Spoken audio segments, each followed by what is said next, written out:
So thank you so much for everybody who had the patience as well for joining.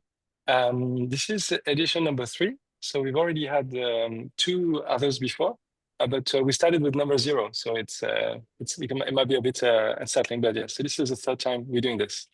My name is Cesar Harada. Jody and myself were in Singapore.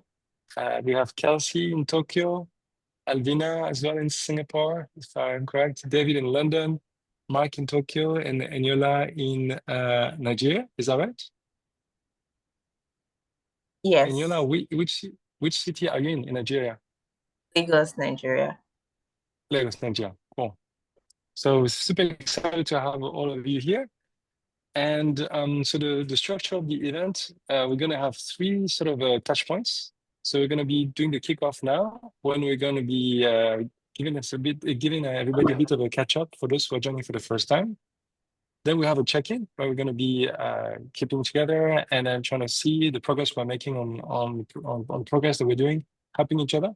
And then the closing, we're trying basically to put things together and today, this session, we're going to try to build a demo. But I'm going to tell you all about it in a second. So I will walk you through what we have done, maybe in like 15 minutes. I'll walk you through the things that we have done in the previous session, so that this you are all caught up with what we're trying to do. So the goal of the group, we're trying to build environmental data sets, especially focused on climate, because currently, and unfortunately, there's a bit of, especially in the US, there's an attack on climate data. And so since the new presidency of the Trump administration and climate science is defunded, and climate investment, they are being diverted. So for example, they pulled out of the Paris Accord and so on. So what we have been looking at is how we can save the climate data so that we can continue to make progress on climate, science and so on. So what we have now is that we have an environment that is degrading, but we have more and more data and less trust. Going to the original slide deck with the higher resolution, maybe you would be able to see a bit more sharp. Your so we have more and more is a little data bit every laggy, year. by the way. So every 2.5 years. Oh, I'm so sorry. Can you still hear me, or is it? Can you still hear me? Yeah. Okay. So every 2.5 years, the amount, the second graph that you see is the trust that we have in our administration. So there's less and less trust. So it's not a good combination to have more data, but less people who believe it less and less. And then lastly, in the last Trump administration, they deleted a lot of this data, and now it's getting even much worse. So what we want is to find a way to save the data in a way that is not going to be damaged by by political change, to make the data trusted and make it more useful for everyday citizens, including citizen science and scientists alike in the same platform. Your internet is So dropping. we want to build a platform and can share if your connection is more reliable. Yeah, actually, give me a moment. I can help to share the screen. Okay. Or if you can talk to your internet is better. Yeah. Maybe you can check your internet connection in the meantime. Right. Let's see. I won't be able to. Okay, I will try, but I don't think I can get in a better place. I think this might be the best place. Ah, I see. Okay. Okay, I will try. Yeah. Or how about you can turn off your video and I'll help you to share the screen and you can walk through it. Just let me know which slide that works. Okay. Is it better now? No. Okay. Sorry, technical difficulties. I'm gonna share the screen and Mhm. But there's somebody else, maybe?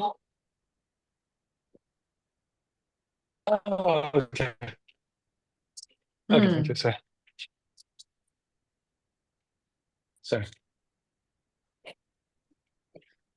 The connection seems a Is little, it better? yes, okay-ish. I can share the screen and then Okay. maybe you Yeah. can see if turning off the video and talking through it will be better. Okay. Yeah. So the problem is that we have all this data, people trust it less, and so we need to, if you can go to the next one. Mm-hmm. So the goal is to create a platform that is safe for the data, there's not going to be tampered, and that's going to enable people to share information and make it also relevant for them. I think there's a lot of climate data, but actually, let's say if you're a farmer, you're not going to use NASA database. So instead of having so many different platforms, how can we integrate them and then make them relevant for people? So even non-experts. Next one. So these are the sort of things that we think are the most critical. Easy to access, verified, people can trust it, flexible and extendable, so people can plug it in and customize it to make it useful for them. And also, we need to have a sustainable model because we are Safecast. Actually, quite a few of us are from Safecast. We've been measuring radioactivity since the Fukushima nuclear disaster, and it's very difficult to maintain and expensive to maintain a system like that. I'm gonna let Rob in. Next one. So these are the three things, the pillars that we are focusing on to sort of structure our architecture in terms of the technology. So the trustless means that we need to be able to verify the information in a way that people don't need to be worried whether information is accurate. Sustain means that we need to build a model so that there's a revenue for the data producers and distributors. And share, we need to have a way that people can easily scale and make the information available forever. Next. So this is the data that we have. Okay. So based on all these goals, we discussed that for making the data available and resilient to censorship, we decided to experiment with torrents. So maybe like BitTorrent, the Pirate Bay, LimeWire transmission. These are like a system for storing the data in a way that it's not on just one server. So it means that it's like regular people like us, we can store some of the data on our hard drives or on a home server, for example, and it's very low cost. We just need to install a simple software which is free and it's already existing. And there's no government that can go and delete files in remote computers. So this would allow to store the data at a very low cost.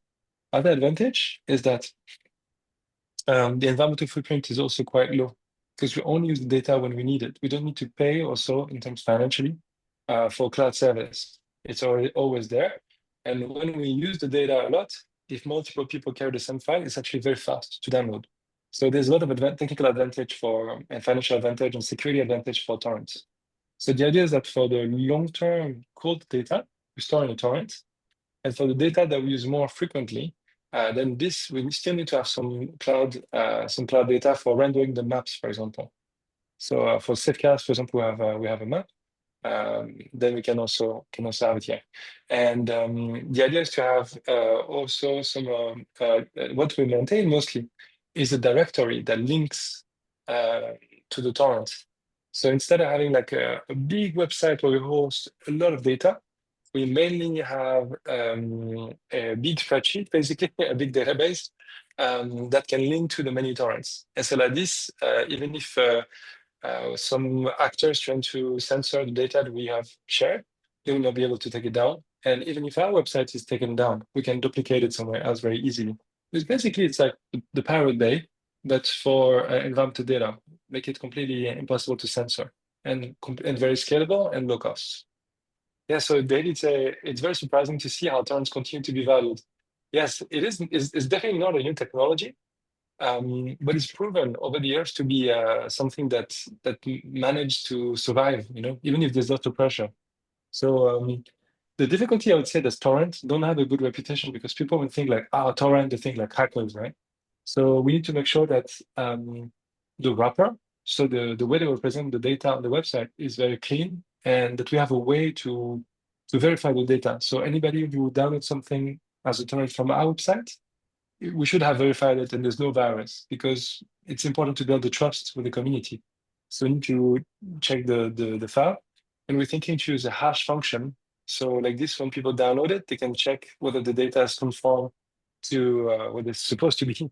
So like this, we won't be propagating virus. And another part is also important is to give attribution. A lot of the torrents, they don't tell you where they got the file from. In our case, we need to be very clear, like, oh, this is coming from NASA, this is coming from the space agency, or this is coming from citizen science.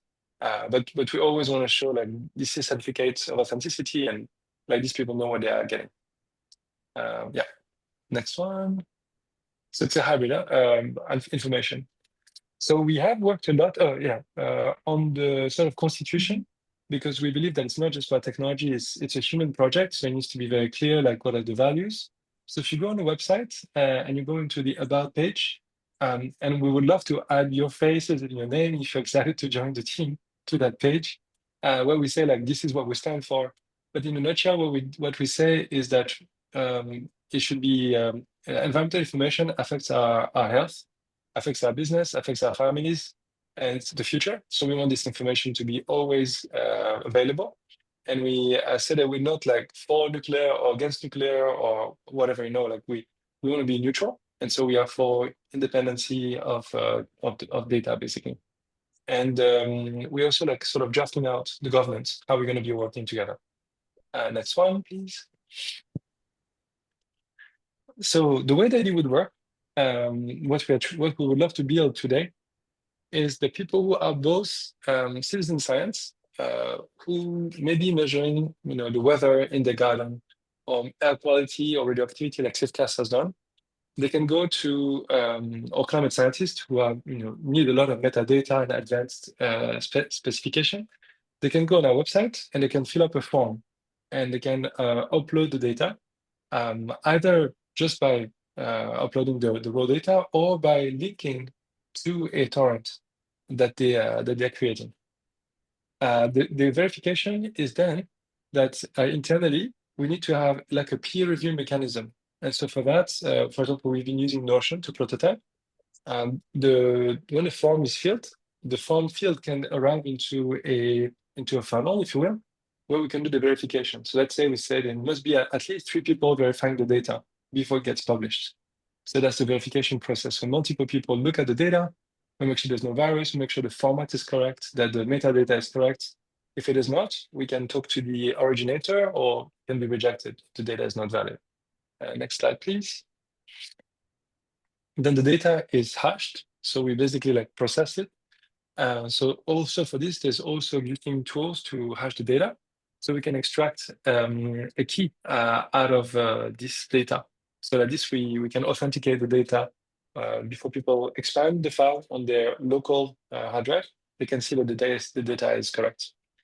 And then lastly, we torrent it. So we put it as a torrent and transform it into a magnetic torrent. So we will get a very small text file that would allow people who download this torrent file with a torrent client that they can get again for free. It's a standard thing. They can find the seeders. So for those who are familiar with the torrent, is that you have seeders, the people who are sharing the source file, and you have the leechers, and then you have the people who download the data. Yeah. Next one. And then eventually all this data then gets indexed on our website. So our website is essentially this big directory. It's very important that we have the metadata. So we can say, this is, I don't know, wind direction and speed, or this is like rain, or this is like air quality, PM 2.1 or 2.5 or so on. And then that we can also feature some of the data sets and basically help people go through, because very quickly I think we're going to get overwhelmed with the amount of data. So we want to have some nice data visualization so people can see like, okay, this is what the data is, and also some small sample of code. So people don't have to download a really large data set to see it. They can see a sample of it, and maybe the same data set could be translated into different formats. So yeah, next one. Okay, so where we are now, the very first session in the first hackathon, we more discussed like the concept. What is the problem? Why did we get to this point in history where we destroyed, environmental data? The second, we sort of choose what kind of tool that we're going to use, and the direction we want to take, and write the constitution. And this one we are going to try to build. So this session is going to be a little less, creative, in the sense that, oh, we're going to be dreaming big, and this is the world that we want to live in, but more like, okay, we have made some technical choices. We don't know if these technical choices is perfect, or we don't know if the talent is actually the right choice. We don't know if being like super open source is the right choice, but we want to try to go in this direction, and see what happens. And so the idea is that based on the data we're going to be producing today, we'll have like sort of a starting of a proof of concept. Next one. Yes, and so in addition of the content itself, we're also looking at who are the people doing already similar things to us, because we're not the only group working on this topic. So how can we do something not better, but that can complement what other people are doing, and then how can we grow? So even though a lot of climate science is defunded from the government perspective, now you have private funders stepping in. So family office and NGO, they know that there's a big gap. And so we also want to see like who are the people we should be working with to be even more effective. Next one. So maybe if we can go back to the Miro. And I just want to touch about one thing. Maybe if you can go below. There's a, yes, if you can go on the left, right there, you can zoom in. Yes, okay, that's good. Okay, so in addition, so this is just to tell you that in addition of doing this hackathon and trying to build the demo we're going to be doing today, I'm also studying writing a scientific paper. And if you're interested in the more academic side of it, it's basically all things we're doing right now, but in a bit more formal scientific way, research way. And the paper is accessible and you can also edit it. But essentially there's three parts in the paper. The first part is trying to understand like what is the problem we're trying to address. The second part is what are the risks that we are facing and the technical solutions that we can use to tackle this problem, and comparing the different options that we have, and every time trying to choose the best option possible. And so these are the risks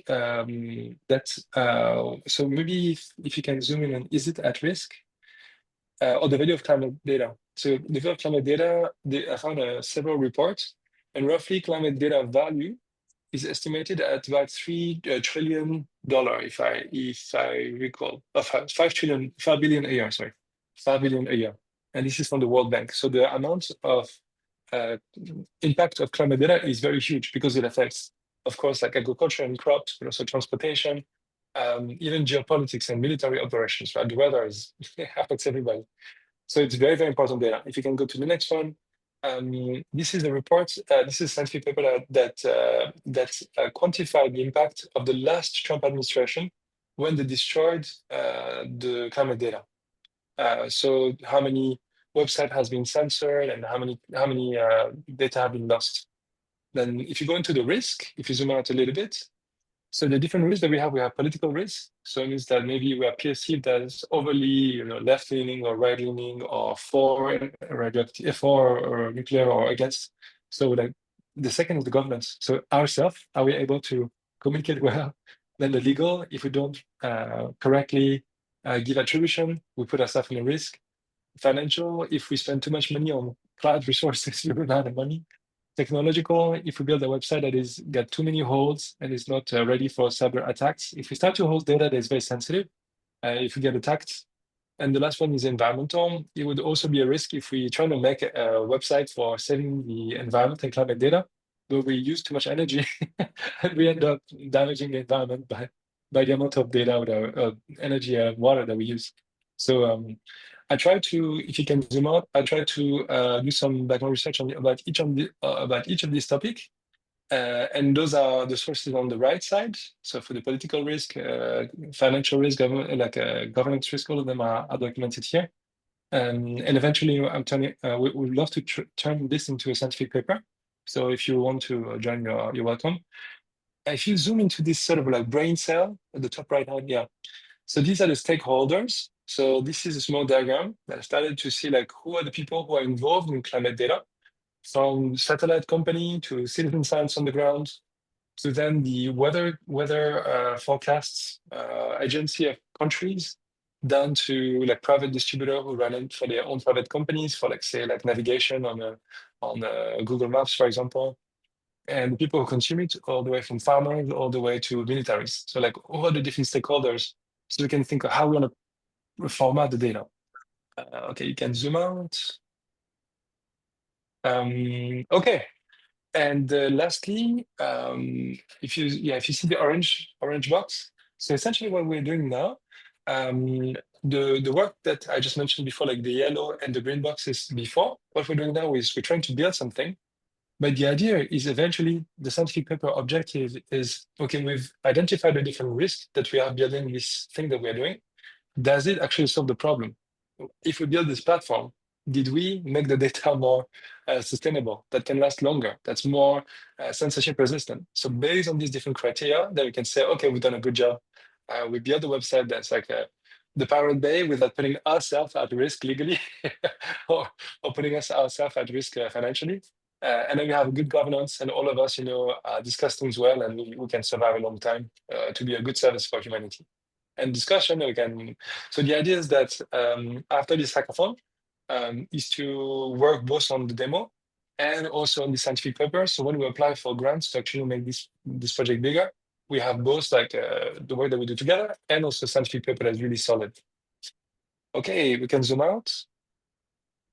All right, so hopefully this gave you an overview of the sort of technical choices that we have made, what have motivated those technical choices, and maybe before we go into like introducing ourselves, and maybe you want to ask some question about why we did those choices, or yes, a quick tangential question.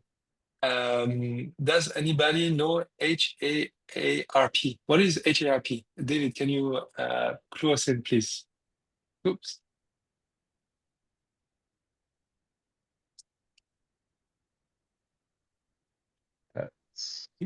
Yes, we can hear you. Now, cool. Yeah, HARP is one of these research groups. It's currently with the University of Alaska Fairbanks, but it's a high frequency active auroral research program, which basically means, from what I understand, is that they send high energy waves into the atmosphere to try and see how the atmosphere responds or bounces back. But it's possible it could be contributing to heating up the atmosphere, but it's one of these. I think it was formerly with NASA, or maybe closer to military research, and then has become University of Alaska. But then it's that weird conversation of like university, military. Where does the knowledge live? And so Yeah. you mentioned this one because you think it would be an interesting partner to work with, or you think it would be a difficult No. partner because of the blurriness of what they said? I'll say concerning, but I Ah, was looking at the sort of like risk areas, and I think somewhere between technological and policy, I remembered about political, I remembered about heart. Yeah, right. That's but true. Like a lot of the technology, especially when it starts, is military, and oftentimes there's like multiple usage, right? mhm. So Yeah, maybe it's like they are like, maybe it's a affairs. scientific thing, but yeah, yeah. I mean, even for like, for example, like for when there's like missile testing, let's say there's an area where they test missile, and there's a heat coming from the missile, the ground remains hot for a while. Um, if we did report, oh, there's a lot of heat in this area, we would basically like be pointing for foreign power that there's a missile testing in this area. So we give away information that's very sensitive that maybe countries don't want to give away, right? So yes, what you describe is, or for example, like if we have a satellite imagery of North Korea area, or even like Russia area with silos, sensitive information. Yeah. Brilliant. Yeah. What do you think should be a way that a nonprofit deal with such sensitive information? So let's say we end up finding this kind of like very sensitive information. What do you think we should do about it? Should we collect it and share it, or should we? Yeah, that's a thing. That's it's like sort of question at the moment. It's like it feels like the United Nations has shown us that we can't go to them. So then Mhm. the sharing of it, I think, is necessary. But Right. then how to share things in a way that ideally only gets selective attention. Mhm. Yeah, but then what does that look like? Is it TikTok? Is it conversation, or do you want to like maybe? I think I'm really interested in this idea of like use working with data that's less available, and then making tutorials on how to do data analytics on things that you're genuinely interested in. But maybe not so much analytics, but like experience.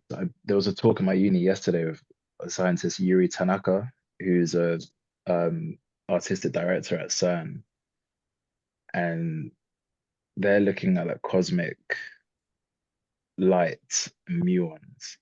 And Mhm. in the last few months, I've got into like electrical field mills, and I've got one that I'm repairing in the next months, I think, week maybe. But it's like you can start to detect lightning with this. But basically, what she's doing is like in the physics environment, but looking more at rather than analyzing the data, experiencing it and creating like encounters or interpretations of it. And I think that's a way that this research can become like experiential, artistic, but poignant and important and pressing. Mhm. Maybe quieter, but What's the name of the person? Say Yuri Tanaka? yeah, Yuri Tanaka, they are sick. Arts Tanaka. Okay. Cosmic Art Research Committee. That's the one. Oh, That's the one. wow. We're adding. You can see that Jody is adding it, and I'm also adding some of the. So that's the idea. Like, so thanks so much for like giving those information. So I totally agree. Like we think about science, we think about national security.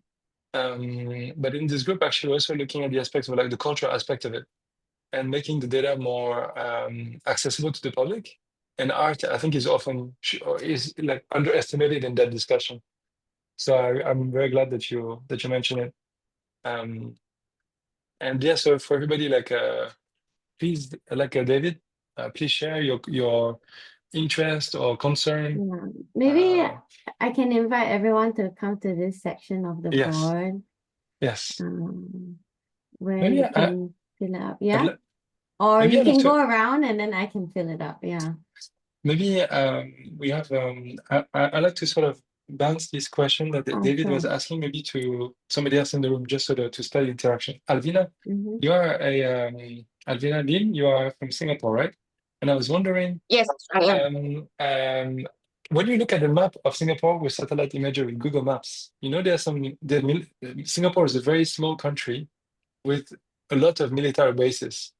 Do you know if Yes. the military bases are grayed out in Google Maps, or do you think that, or do you know if they're very sharp resolution of? Have you ever No, checked? they're most likely blurred out. Yeah, They're there's blurred out. some Okay. areas that you don't see. Yeah. And so, how do you So feel so about it? Do you wish that those information were more transparent and that you could see what's happening inside of the military bases, or do you think it's a good thing that it's actually grayed out? Do you wish that citizens had more visibility, or do you think that it's a good thing that it's grayed out?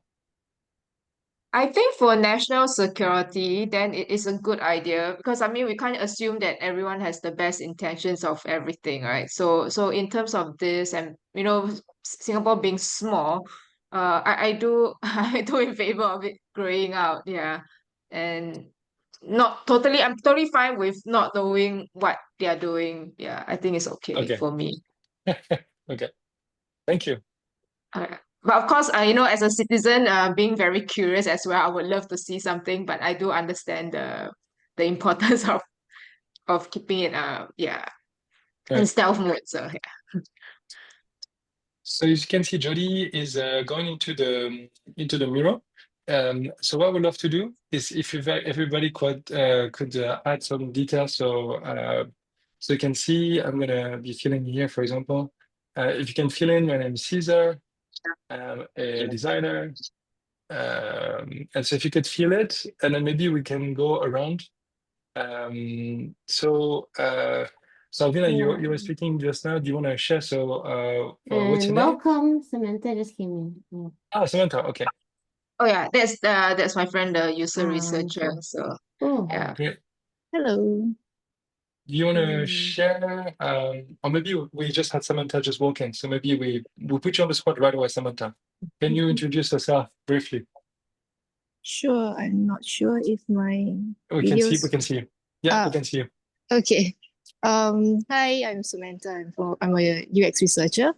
I'm here because Alvina was telling me about this, and I'm just kind of on the way to her place to join her on this. But I'm commuting right now. Oh, why are you joining? What interests you in this event? I think you mentioned that it's about like data and climate, and I thought it was quite an interesting exercise. And she also told me a little bit about what the team has done with the exhibition at the Marina Basins, and I went for the exhibition. And I thought it was quite interesting. Oh, cool.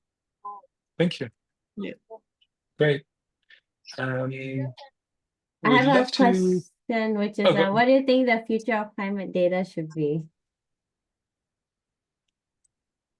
Sorry, give me a moment. I'm just trying to board the bus. Oh, go ahead for the bus. Maybe we can ask then somebody else. Mark, I don't know who you are. Can you introduce yourself? And I hear that you're in Tokyo, is that right? Yeah, sure. Yeah, I've professionally, my background is in journalism and communications. I've worked with Safecast off and on over the years for 5-6 years now. I guess kind of like if you want to go further back into history, my background is I'm half Danish, half English, but I've been living in Japan for the last 10 years. Been interested and also what would be a good word? Flabbergasted, if we want to use something very old-fashioned, with what we see in relation to the disappearance of data, and that's one of the reasons why I'm here today. Wonderful. And so, what do you wish the climate data? How do you wish it was? Well, I think it's based around the ideas of Safecast as well. You know, like that we're focused on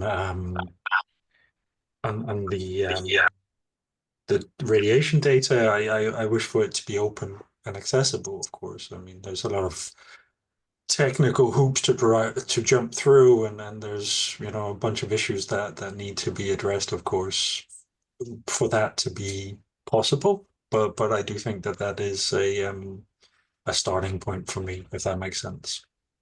Okay. Thank you. I'm sorry. I copied the wrong place. So, then who is willing to share? Maybe Eniola? What's your background? Why are you excited to be here? Hey, hi everyone. My background, well, I have a BSc in botany, plant science, and I'm currently a content marketer. I'm transitioning to product design, UX research, basically.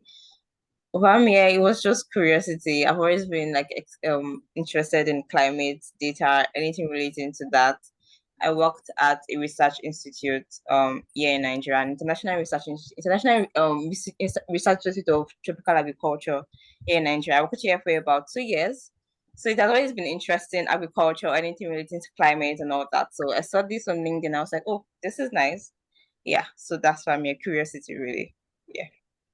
What do you wish climate data was like? What do you think? How do you think people should have access to it and consume it or interact with it? I'd say maybe it should be more accessible, or maybe talked about more also, because people don't really talk Mm. about it like they should. So yeah. Thanks so much. Maybe Kelsey? Hi everyone. I'm Kelsey Stewart. I think that maybe this already mentioned, but I'm joining today from Tokyo, Japan. I've been volunteering at Safecast now for something like 4 or 5 years.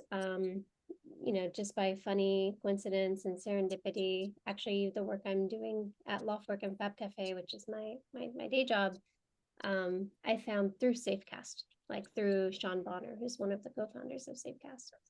And yes, so my work at Loftwork and Fab Cafe, I wear many different hats.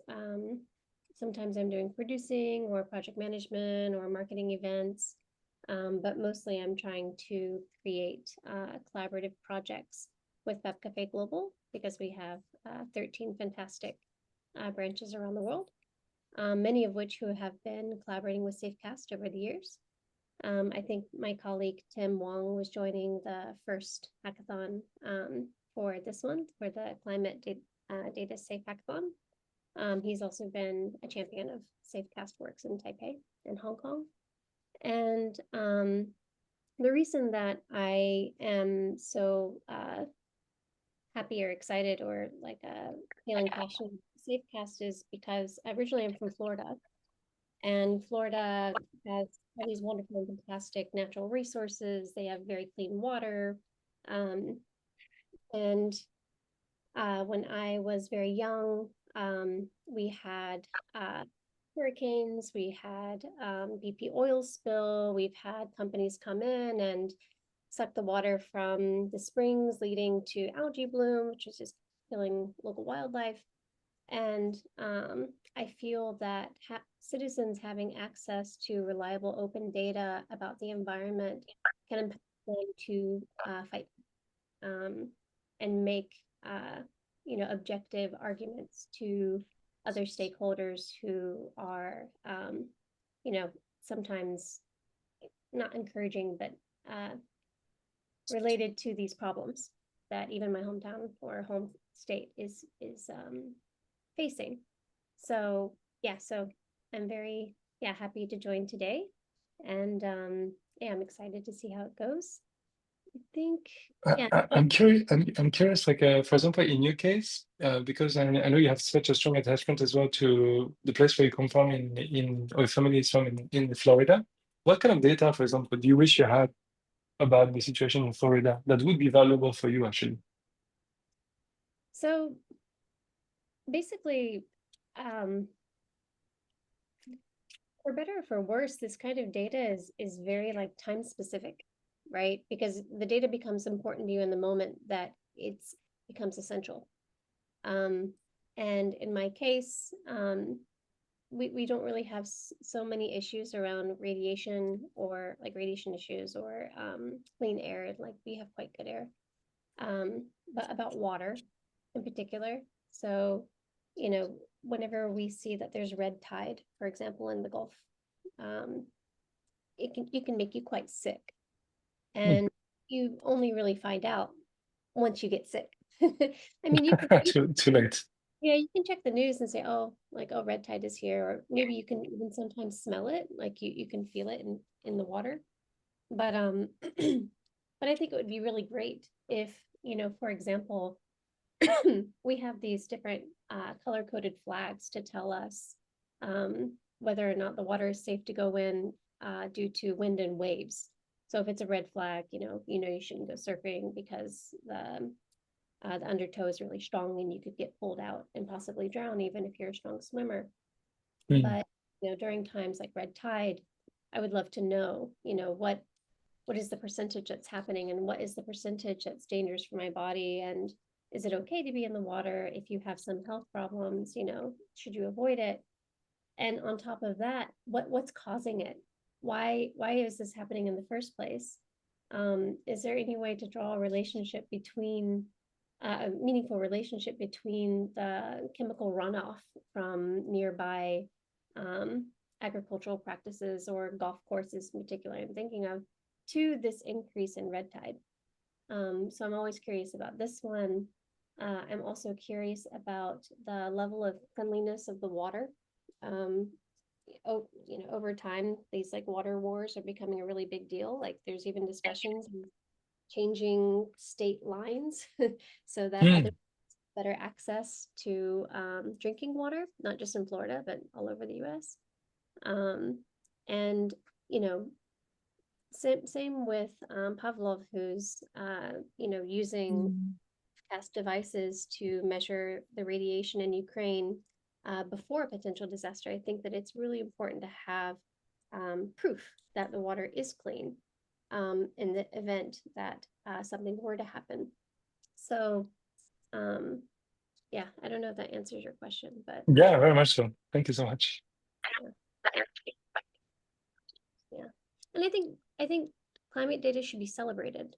Like, I talk about unfortunate instances like the BP oil spill, for example, but something I love in Japan is that people really celebrate their clean water. It becomes the point of pride for local communities, because if they have clean water, they can have nice sake, or they can have nice rice or things like this. And yeah, I think that if you can celebrate, the good qualities of your natural resources through the lens of data, that's also really important. So yeah, I like to find these celebration stories as well. That's a very interesting point. Yeah. Thanks so much. Our time-wise is a little bit funky, but we haven't heard from Elvina is what you're sharing, Rob. Mark. Oh, that's a great picture. Is this correct? David, yeah. Is this Mark? Is this here? Is this here? No. Okay. That looks absolutely nothing like me, to be honest. Okay. I can turn on my camera. This is what I look like in real life. I wish I looked like that person, but I don't. So yeah.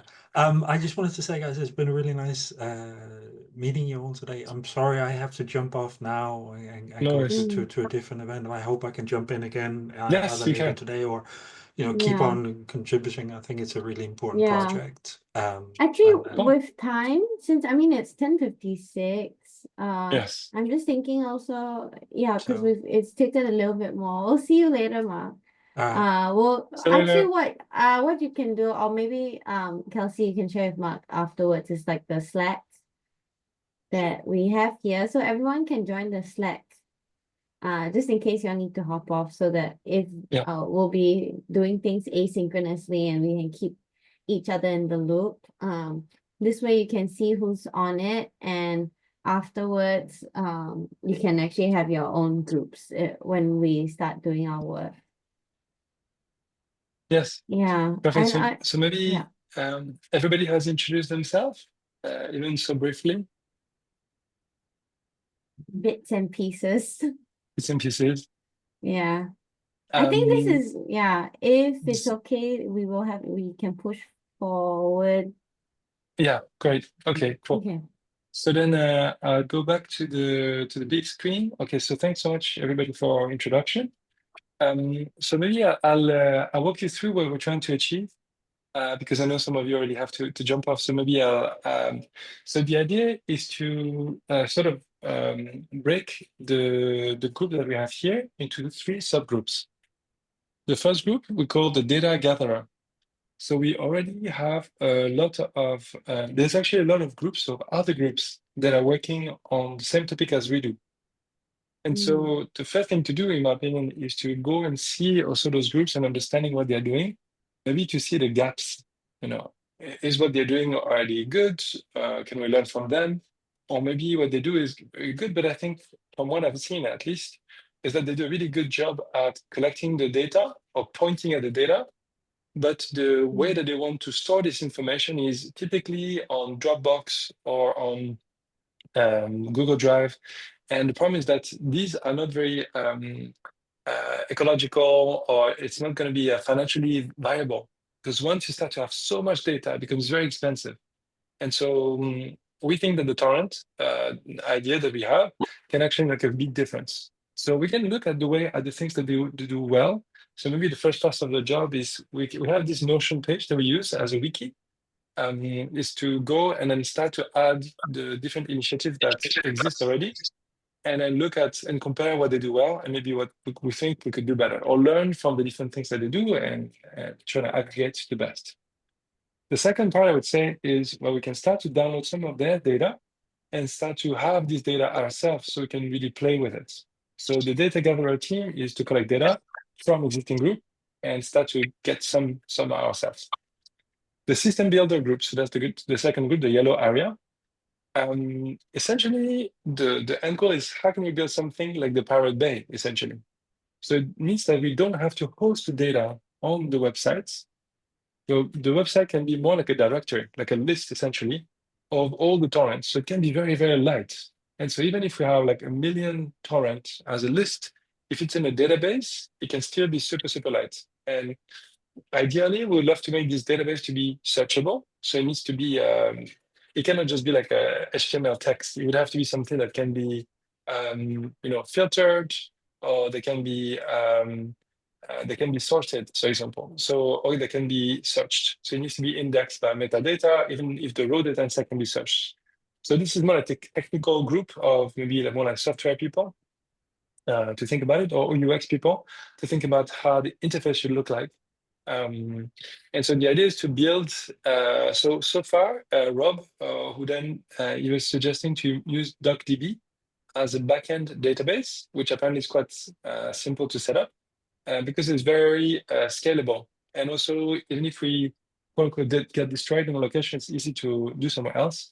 And also because now DocDB is really good for AI parsing. So for example, like DeepSeek, the Chinese algorithm, is easy to connect to DocDB. So you can run AI model on those data sets. Even if the data sets are not perfectly aligned, the AI can actually parse this data quite well. So the idea of this group is that we demo making websites and also choosing the tools for creating the torrent and for creating the hash. So essentially, this group is more technical, is to make a demo of the tool itself. And the last group is the social connector, is to identify which data is the most at risk. There's a lot of environmental data out there. It's not a technical role like the first one. It means that we are going to try to see like, okay, which data is more likely that we get to lose? And if we don't have this information ourselves, who can answer this question? So we want to go and then we need to go and then talk to people who are. So for example, 3 days ago, I was talking to somebody from the ESA, European Space Agency, and she was telling me, "Oh, my data is about the sun activity. The sun has a huge impact on climate." But she was saying, "I don't think my data is at risk because we have a very small budget already, and we're funded from Europe, so we're not attacked by Trump. So, but I can introduce you to my friends who are studying climate in America, and they are much more on the front line, and they have already been told that NASA will lose 50% of its budget. So they are on the front line. So sometimes we need to do social engineering. So what we're trying to do in the social connector group is to identify like who is on the front line, who needs the most help. And the idea as well for this group is like who needs help and also who can support. So from the previous session that we had, the hackathon, a special discussion we had with Eric Berlot, he pointed at a lot of potential funders. So yeah, if you zoom out, you can see Jody took a lot of notes from this. So this is the discussion we had with multiple stakeholders, and mostly on the outside, you can see some foundation. For example, you can see here the Creative Commons or JCA, or if you can go back where you were, Jody, on the bottom left. these were different non-profits. So the Longview Philanthropy, EA Funds, the Founders Pledge, these are big philanthropy group, and they have millions of dollars to donate actually to this kind of work that we do, climate data works, or like environmental solutions. So it essentially is identifying who are the people who are on the front line at threat, and who are the people on the, what I call the back line, the people who can support the effort that we're doing. So these are the three groups. After we have collected this information, if you go back into the description on the notion of the what we're going to be presenting to each other, maybe I'll take back the control. Yeah. Okay. So the idea is that the three groups, we can then prepare this sort of presentation. The data gatherer can present the different groups, what they're doing, and where's the gap. What do they do that we can improve or even support them? Maybe they're doing amazing work at gathering information, but their data stack is not well structured or not compliant with legalities, for example. So the first people who maybe to share is the data gatherer. The second is the system builder. Oops. So we can demonstrate like this is the tool that we've selected to create the torrent. This is the website that we have built, and you can sort and you can filter and you can find all the data. We can parse it with AI. We basically make the prototype. And the strategy we say, these are the people that we need to talk to gather more data, or the people that we can apply for grants to actually grow our activity.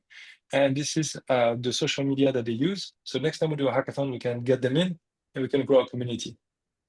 So hopefully, so what we can do now, so if you want to join, for example, and help to look at data sets. So for example, we've already started in the field notes.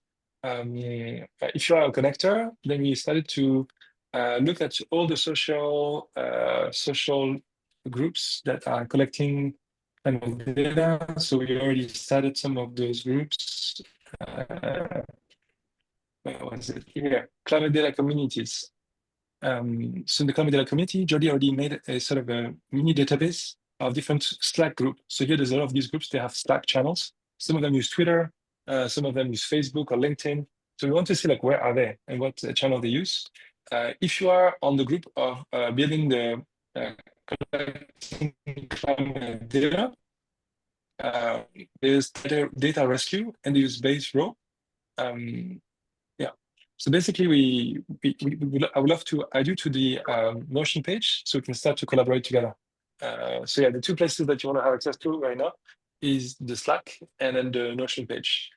So if you could please put your email, if we can add you, if you can add your email to the Notion page, and if you can join the Slack group like this, we can stay connected. Maybe I'll make a small. I show it on my own. So for example, it'll be for me for the I Notion. actually have the access to everybody's Luma email as well. I can help That's to right. do that if that helps. Okay, perfect. Okay, Yeah. perfect. So if Jody adds you, you should receive in your email an invitation. If you are still in university or if you're a researcher, please use your academic email. So at least you get a free Notion account if you don't already have a Notion account. Yeah. Just something to note. I mean, I think we just spent like some time on explanation, but maybe for everybody to have a choice on where they want to be Yes. working into, because that was just 9 minutes up. Exactly. So here what we could do is it would be good if each of us can decide in which group that they want to go. So if you can take, for example, let's say I take my own bubble. And your name's below. Okay. Can you see the names below? Sorry.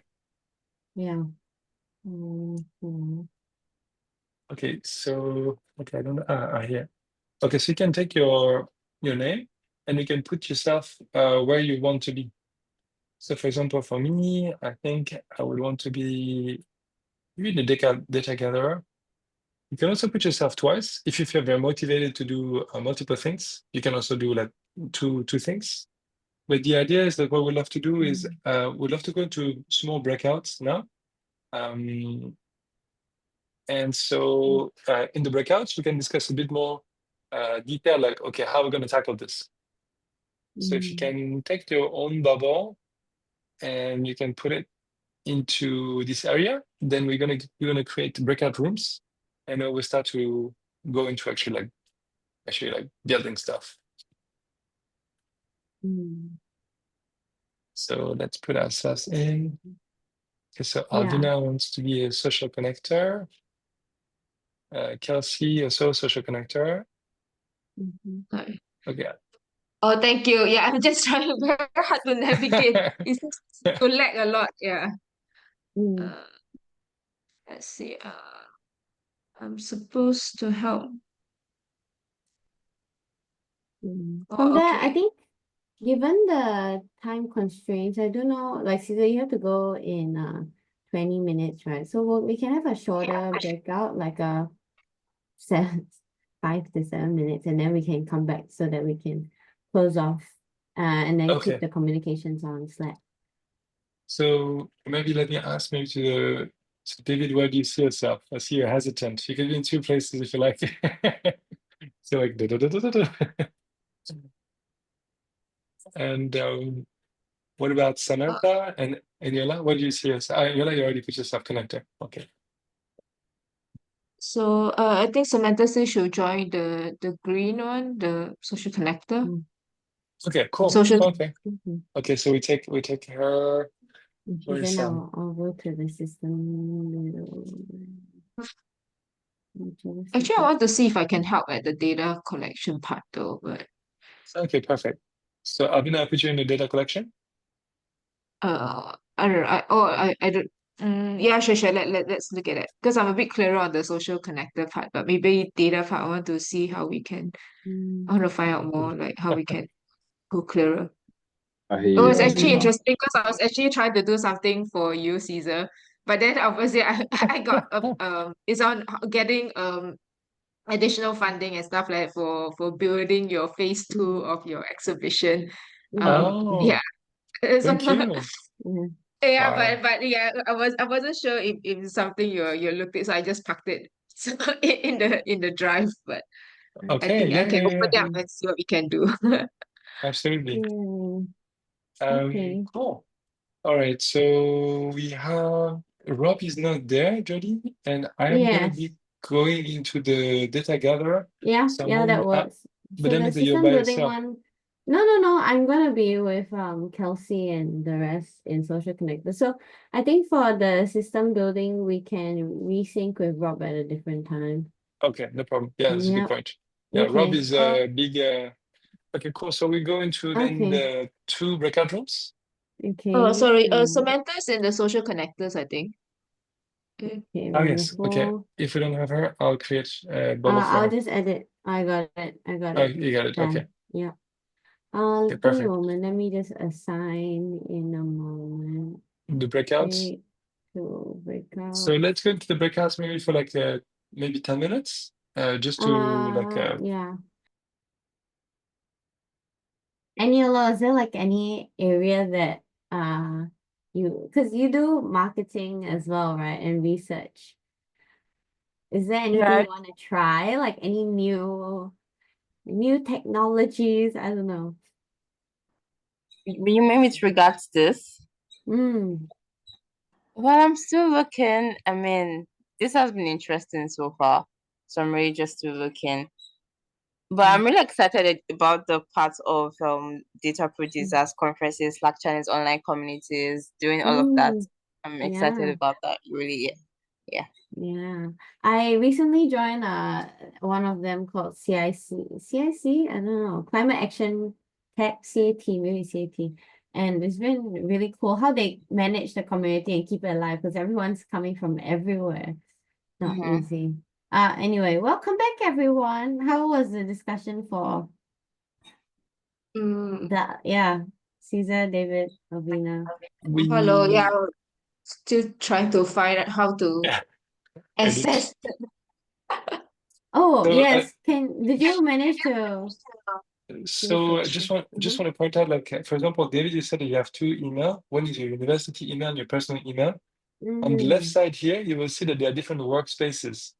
And mhm, so you see I'm logged in Notion under mm, multiple emails. You can have one Notion interface, you can have multiple login. So here mm, I'm editing with the tick as Caesar at Safecast. mhm, So please let me know which email you want to use. And then here we can share with you whichever email that you want to use, then we can share with you. Now I'm using yeah. the RCA one for David. So you need to log in with your RCA network. And Alvina, Mm. I'm using your Yahoo. So Yeah, please make sure thank that you. you are logged in. Are you able to type in? No, not yet, but let me log in now again. Like, Okay. Mhm, Okay, so I just want to show you. So for those of you who are working on Notion as well for like collecting information, mm, you want to make sure you can edit the page. And then here, you see it's basically like a Google Doc. mm. And so when you are in the page, maybe Jody, can you join this page like this? You can demonstrate. Oh yeah, I can see. Oh, I see David, you're here. Blended. Okay, cool. Nice. I don't know if I can Found it. access this. Can you Okay. check which? I have too I many access points, and they're okay. all a bit random. Okay, then I'm Yeah. gonna. Oh, okay. Okay. I can see it. You're on field notes. Okay. I'll be there. I'm here. Okay, cool. Okay. So once Jody is there, I can see that she's in the top right-hand corner, just like in Google Docs. So I can see she's logged in with your Jody LWT, Mm-hmm. and now she can edit it as well. And so, for example, here, let's say that we found that there were other groups doing this similar work of collecting environmental data. Here you see in the Mm-hmm. database, you can say climate or environmental data groups. And so, for example, here we could say the tags could be, for example, let's say which country they're from. Then we can say communication channels, or maybe second we said website, and then Yeah. the type would be a website. Then we can find maybe what is the communication channel that they're using. Community Okay. channels, for example, the comms. Yeah. And so like this, we can find, for example, like I was mentioning, the other group that we found was quite active. Yeah. So, Yeah. oh, okay. So you renamed it Hackathon Notion, yeah? Yeah. Yeah. Okay. Yeah. So you see, this is something that Jody just did. She can edit it Mm-hmm. in the same way as me.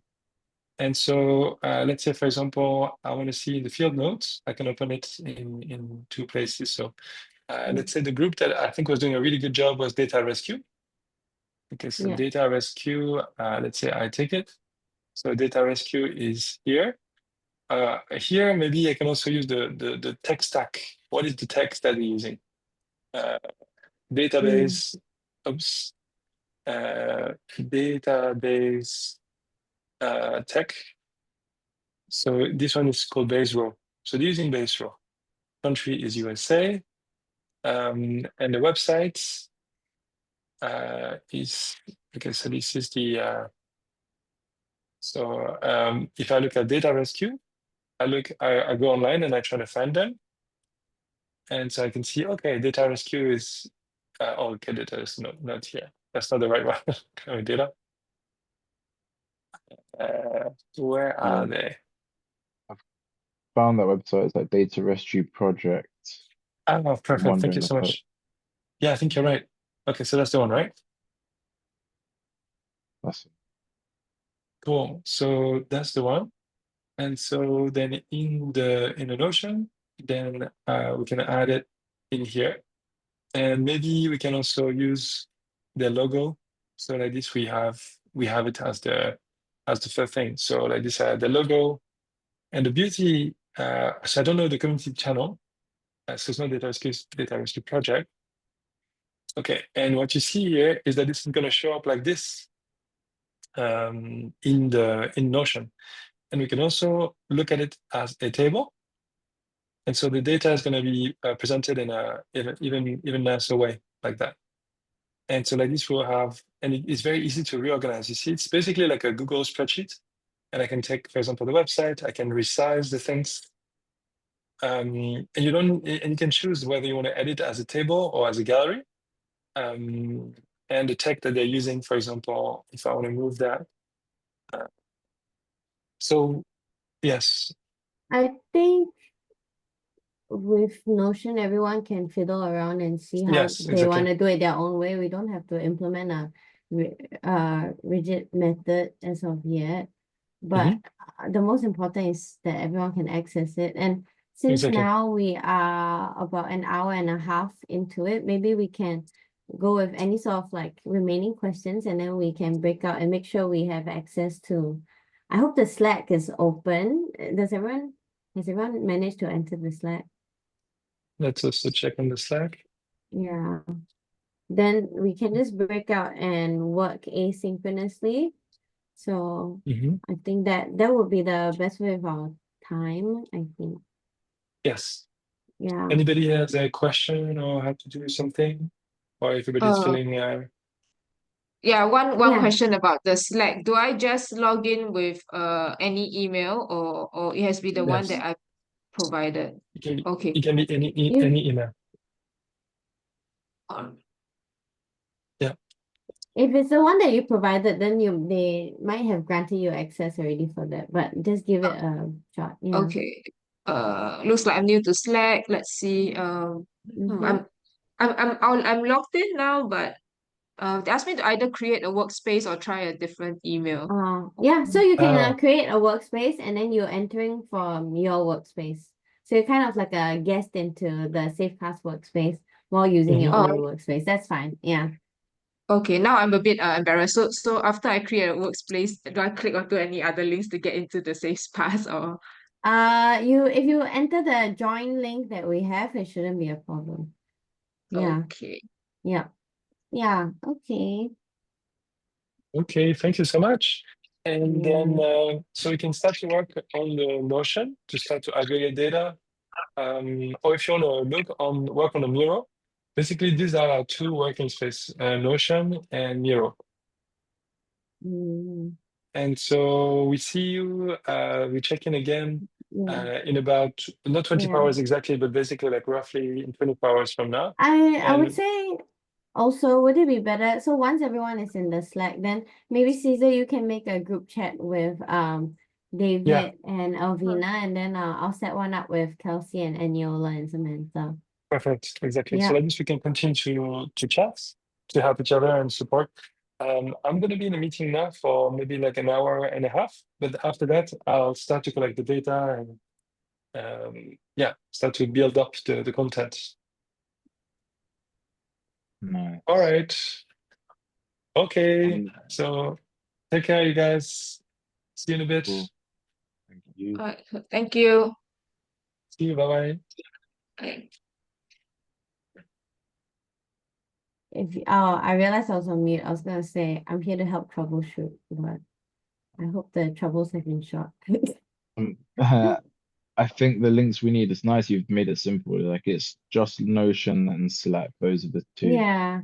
Yeah, as well as the mural. So I'll put it Miro, again, yeah. like I'll send it on the event channel and so that we don't lose it. Yeah. I think I found some links. I'm gonna add some links and then I'm gonna Wonderful. Yeah. And I mean, David, don't worry about if your time zone if you're feeling tired. We can always catch up somewhere in the middle. exactly. Yeah, no, it's nice to Yeah. see how this starts and then disappear and come back. And like, I was also curious, like, has there been any situations lately, in the UK that has prompted any sort of like a urgency on your side with climate data? I think rivers. Rivers. Mm, Yeah, in the last few years, yeah. and for at least 5 years now, like Thames, but it's a very strange one. It's like Thames Valley. Actually, there's been a few things. So we've got pollution and asthma. There was a young girl that Mm, died, and it was proven that like her cause of death was related to asthma. mm, So pollution levels were like triggering. Mm, Um, and so there's that, and then there's river. There was this village somewhere recently where a lot of diesel built into rivers. yeah. This one river is like functionally dead.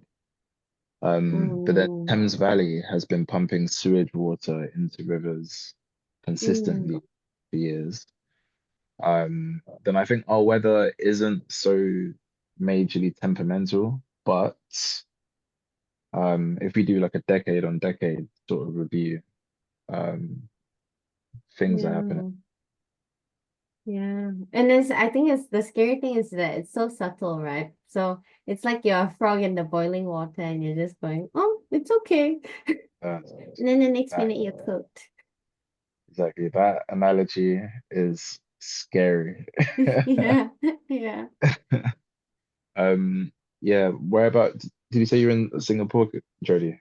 Yeah, I'm in Singapore. And I think for our end, I mean, the first thing is we're on the equator. It's always really warm because it's intolerably getting warmer. It's actually pretty terrible. But another thing is like I live in this area called Punggol, and in the northeast, we actually sit very closely to where the factories are in this area called Johor in Malaysia. And so we're actually getting all of this air from the factories and refineries. And I can, like on a weekly basis, I smell it. Right. And these are like things that people, they're not even talking about it or taking action to stop or manage the air quality here, but it's severe. And I feel scared. I had a friend who actually moved out from this area a year or two ago, and he was saying how like the dust was collecting on his windows and it's like yellow. Mm, Yeah. So how do we like keep I think be accountable as well. I'll have the right organizations be accountable for how they're really affecting us. I'm an angry citizen. Yeah.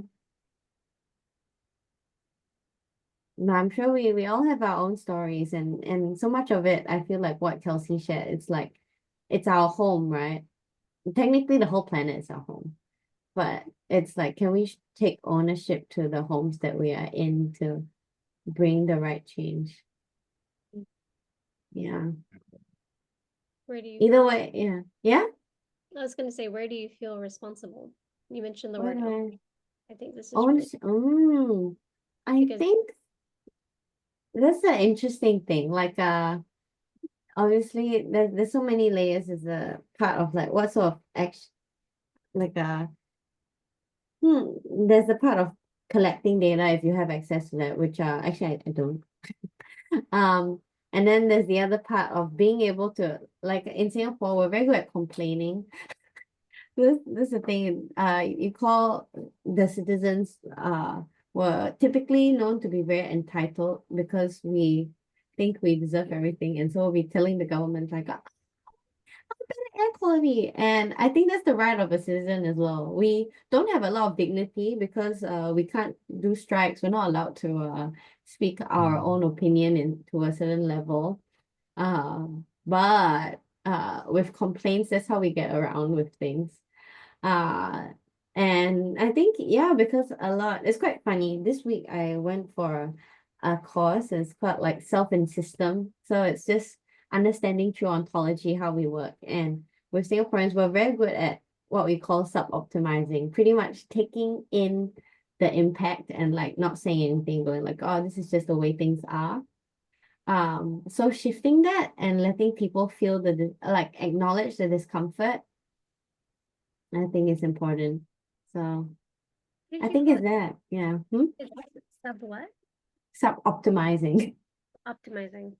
Yeah, it's a more of like a human system language, in kind of saying like, let's say you see discomfort or a difference, but you don't dare to acknowledge it and you're like, oh, I'll just take it in. Or when something is put upon you like a new law, I mean on the country level, you're just like, oh well, can't do anything about it, even though there's emotional weight to something. Yeah. Mm, Yeah, I'm taking just a little bit of notes. On yeah. there's a section for regrouping end of Oh, kickoff. true. Yeah. That's right. I think, oh, thank you.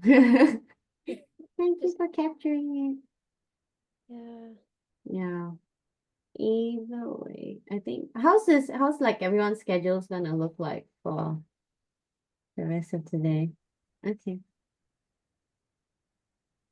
Great. I think I've Yeah. given myself a backlog of things, but this is, Yeah. I think this overlaps well with something Mm-hmm.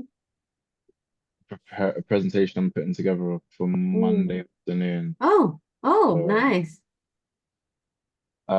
yeah, because that is like about electrical data that Mm, is for pollution, but there aren't mm, many. It's this interesting thing of like I found this.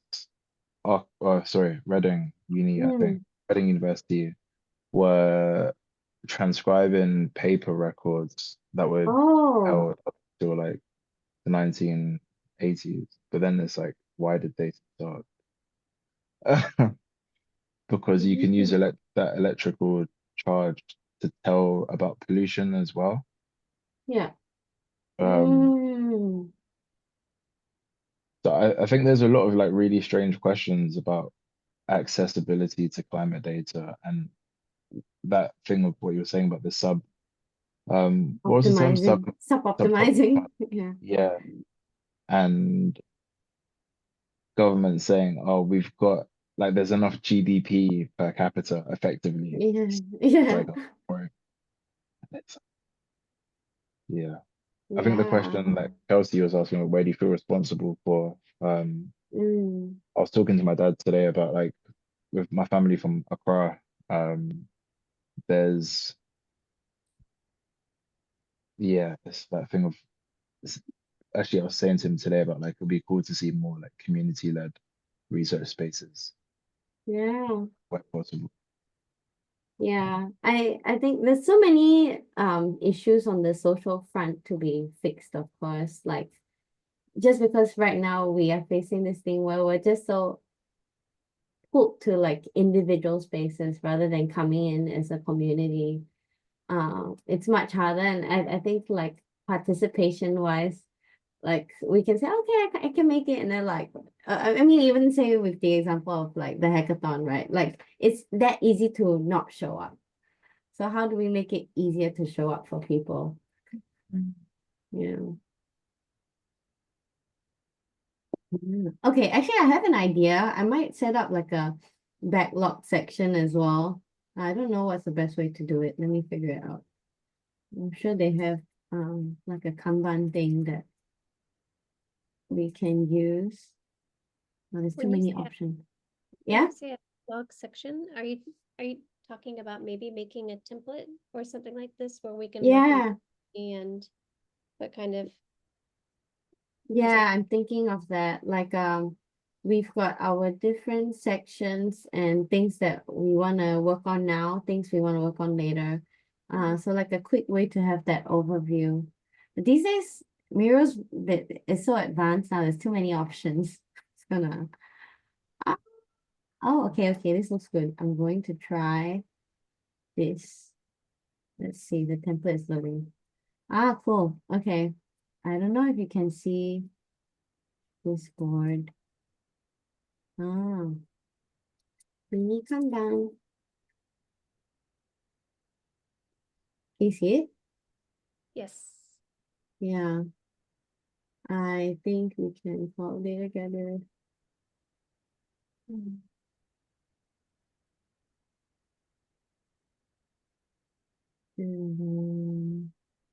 Social connectors.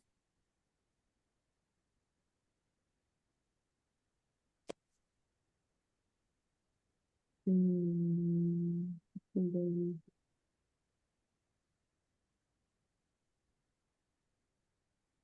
yeah.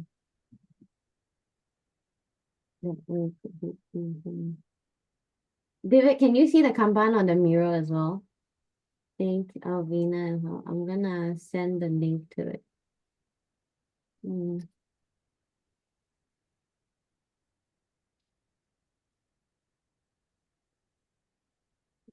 Mm.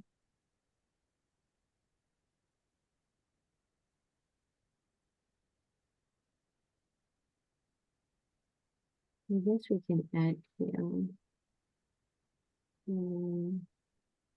Example. Mm.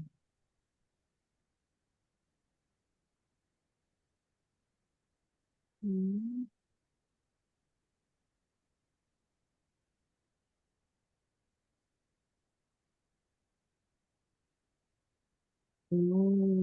Cool. Okay.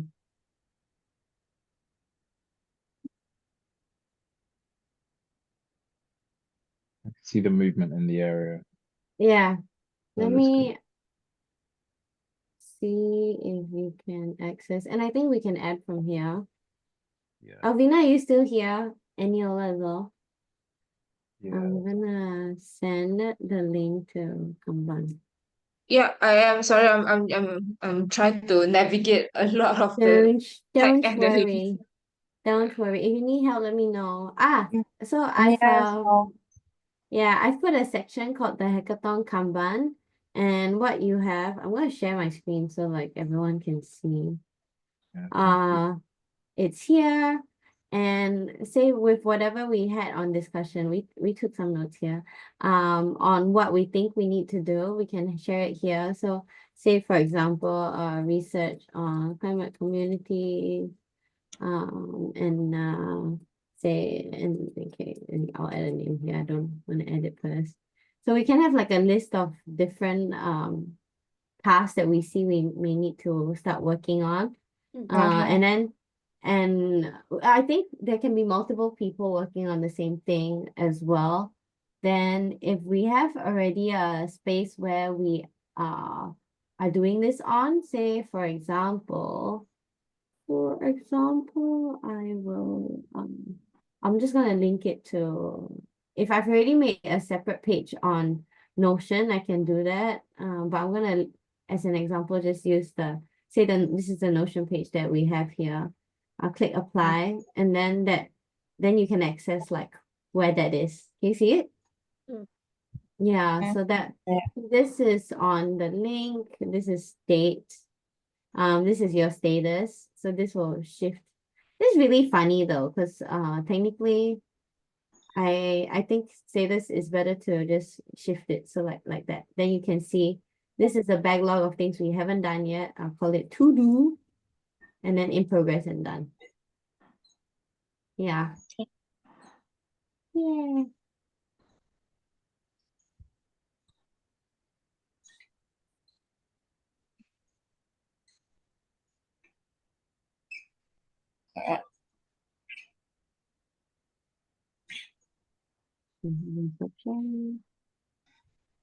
Wondering for Alvina, because we're doing the same data gathering. I found this document earlier today that I've still got open, I guess, but it seems like it's anecdotal sort of accounts of unusual natural phenomena. Which I guess I'm wondering, what do you think? If you can put that to like dates and times and measurement, would that be interesting to have available? Yeah, I think we can always explore that, and then we can just remove things that is not relevant at because we never know, right? Because some things may be coming useful and handy. So Yeah, I hear that. Cool. I'm gonna press sign off. Thank you guys. This is Sweets for All joining. right. Yeah. I have made we can just make pages on Notion and then build up from there. Yeah. If it's okay, I'll make a little section for idea parking. Like Yes, that's perfect. further research, maybe we find some things that we're not sure if they fit perfectly into the categories that we're making. Yeah, that So works. yeah, I'll make a little idea parking spot next to our Kanban. Okay. Cool. Merci beaucoup. I guess we can I don't know if I'll try to keep the room like open anytime, and then we can just stay connected on Slack. All right. All right.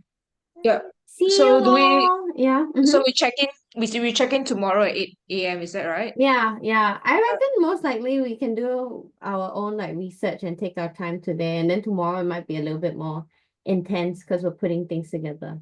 Yeah. Yeah. Sure. Yeah. All right. Yeah. See you all. Right. See you guys tomorrow.